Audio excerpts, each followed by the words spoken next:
On June 24, 2012, an eastbound intermodal train from Union Pacific ZLAAH 22 was making its way through Oklahoma. This train consisted of 3 locomotives on the head end, with SD-70A's 8542 in the lead, AC-45 CCTE 5482 trailing, and following that was yet another AC-45 CCTE 7914. Behind the 3 locomotives were 80 fully stacked intermodal container cars, and behind that was a DPU, yet another AC-45 CCTE 7735. Meanwhile, traveling in the opposite direction on the same line was a westbound in Autorack train, AAMMLX-22. This train consisted of 2 locomotives on the head end, with SD-70A's 8692 in the lead and SD-70M 4855 trailing. Behind was 108 Autorack cars and a DPU AC 4400 CW 7215. These 2 trains were bound to meet at the east end of Goodwell siding. At the east end of Goodwell siding, AAMMLX-22, which will now be known as 8692 West, will come and meet 8542 East. 8542 East would have stopped and 8692 West will go around it. Now that 8692 West is behind, 8542 East can continue forward and the conflict will be resolved. However, this did not happen as 8542 East whizzed by the signals it was supposed to slow down and stop, and it went into the siding and continued, and somehow the crew didn't notice that they were in the siding that they were supposed to stop, either losing track of time or completely just not paying attention to work at all. And now they had cleared the siding, and straight ahead was 8692 West.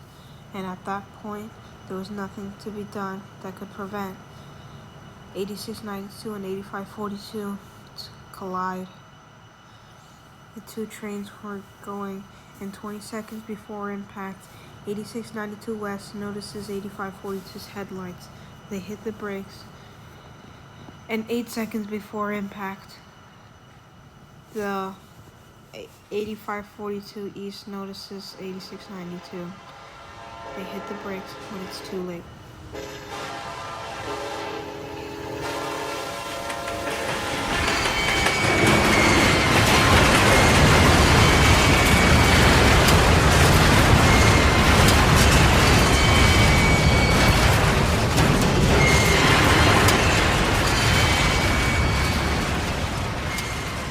The 2 trains collide at a combined speed of 79 miles per hour, with the eastbound going 51 and the westbound going 28. 8542 and 8692 collide and go up into the air and crash down on its side. 4855 goes off to the other side of 8692 and gets an autorack directly into it. 5482 goes on top of 8542 and then gets 8692 to crash into its prime mover. 7914 goes off to the side and falls off and lays on its side just next to 4855. 23 cars from the eastbound and 8 cars from the westbound derail, causing massive damage. 5482, 8542, and 8692's fuel tanks rupture.